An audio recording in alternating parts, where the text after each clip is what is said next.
El Señor esté con ustedes. Lectura del Santo Evangelio según San Mateo.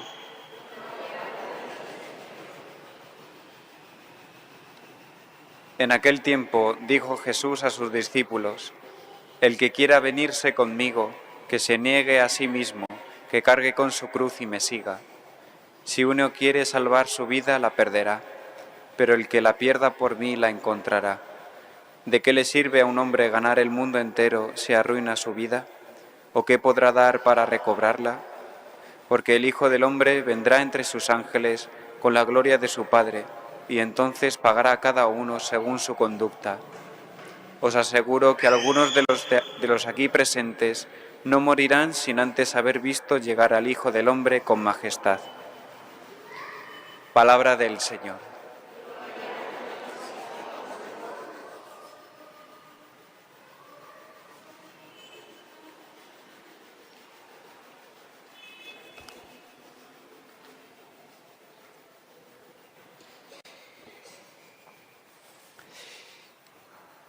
Ayer, como dedicamos la homilía a Santo Domingo de Guzmán, no hablamos de este acontecimiento central en la vida de los apóstoles que parte el Evangelio en dos, que es el de la confesión de Cesarea de Filipo. Los apóstoles han empezado a seguir a Jesús porque tiene una personalidad cautivadora, porque tiene una mirada irresistible, y le siguen. Pero tienen que ir descubriendo, porque el Señor nos va sorprendiendo paso a paso, van a ir descubriendo que no solamente es un tipo fantástico, no han descubierto solamente que es alguien muy especial, ni siquiera que es el mejor del mundo, es que es el único. Tienen que dar el paso a la fe de creer que no solo es alguien fantástico que hace milagros, también los hacía el profeta Elías, también los hacía el Señor a través de Moisés, sino que es Dios verdadero. Ese paso todos lo tenemos que dar. Es el paso a la fe, de creer y confesar no solo con los labios, como hacemos en el credo, sino con nuestra vida, que Jesucristo no es el mejor hombre que ha pisado la tierra, que lo es que es Dios verdadero. Hay personas que dicen que son cristianas y no lo son, porque no creen que Jesucristo sea verdadero. Sin saberlo o sabiéndolo, son arrianas. Arriba era un sacerdote que, como todos los herejes, decía una cosa que es verdad, pero una cosa exagerada, negando otras verdades. Y quería acentuar que Jesucristo es hombre verdadero, lo cual es verdad. Pero llegó a negar que Jesucristo fuera Dios. Y hoy tenemos personas como los adventistas, como los testigos de Jehová, como los mormones, que dicen que siguen a Jesucristo, pero no lo confiesan como Dios verdadero. Y por lo tanto son infieles a Cristo, sabiéndolo o sin saberlo, porque Jesucristo llegó a afirmar su filiación divina muchas veces, y la Iglesia lo sigue profesando. Y tenemos que preguntarnos si estamos viviendo nuestra relación con Cristo sabiendo que es Dios, no un hombre fantástico al que hay que imitar, que nos ha dejado un mensaje. A veces en la Iglesia Católica elegimos unos términos y unas maneras de hablar que son peligrosas. Yo soy seguidor de la causa de Jesús, yo soy seguidor del mensaje de Jesús. Bueno, pues está bien, es verdad que seguimos la causa de Jesús y seguimos el mensaje de Jesús, pero lo que hay que decir es que seguimos a Jesús vivo, porque ha resucitado, pero también resucitó a Lázaro. Ha resucitado y ya no vuelve a morir. Este es nuestro Señor Jesucristo. Este es el paso que tenemos que dar. Jesucristo es Dios. Y una vez que damos este paso, no hemos terminado. Tenemos que seguir creciendo.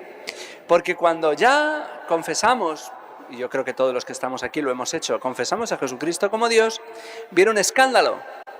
Y es que si Jesucristo es Dios, ¿cómo es posible que a veces a Él y a nosotros nos vayan las cosas mal? Porque si Jesucristo es Dios, a veces parece tan débil Él y nosotros. ¿Por qué tiene que fracasar? ¿Por qué tiene que morir en la cruz? ¿Por qué tiene que sufrir? ¿Por qué tiene que sudar? ¿Por qué tiene que cansarse? ¿Por qué le tiene que ir mal, entre comillas? Es el escándalo del dolor, y el escándalo del dolor en Dios que se hace hombre. Y entonces Jesucristo, que conoce bien lo que necesitamos, a los apóstoles, después de que dieron este paso de gigante de confesar a Jesucristo como Hijo de Dios en Cesarea de Filipo, lo vimos ayer, todo el mundo habla de mí. ¿Quién dice la gente que soy yo? Pues todos dicen que eres fantástico. Unos dicen que eres Juan Bautista, otros que Elías o uno de los profetas. Ya, pero ustedes, ¿quién dicen que soy yo? Tú eres el Mesías, el Hijo de Dios vivo. Muy bien, eso no lo dices porque eres muy sabio, eso no te lo ha revelado la carne ni la sangre. Eso lo dices porque te lo ha revelado mi Padre que está en el cielo. Él nos ha dado esa santa fe de confesar su divinidad. Y acto seguido viene el Evangelio de hoy. Y Jesucristo dice, pues sepan que el Hijo del Hombre tiene que padecer mucho, ser entregado, morir.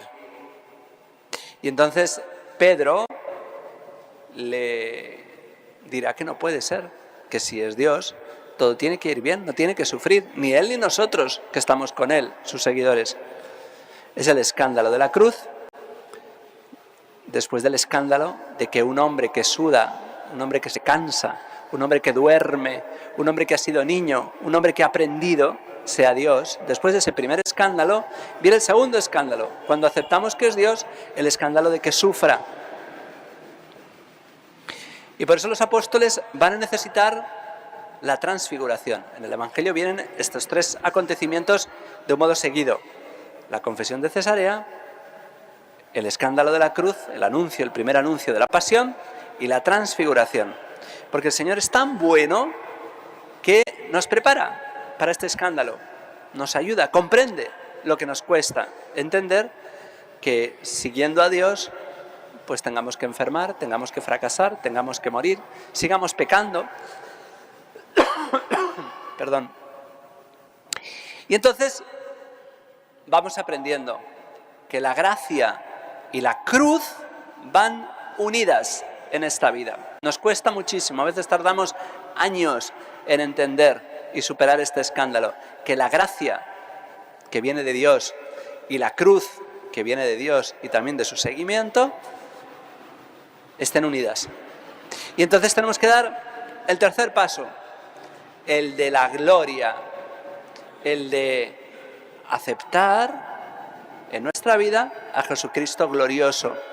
Cuando nosotros pasemos de la confesión de la divinidad de Jesucristo a la unión con Él en la cruz, entonces seremos glorificados. Estos tres pasos que dio Jesús, manifestarse como Dios, sufrir en la cruz y ser resucitado y glorificado, estos pasos que dio Él para escándalo de sus apóstoles, los tenemos que dar nosotros como Iglesia. Y la Iglesia tiene que seguir, remedar, repetir, reeditar el camino de Cristo.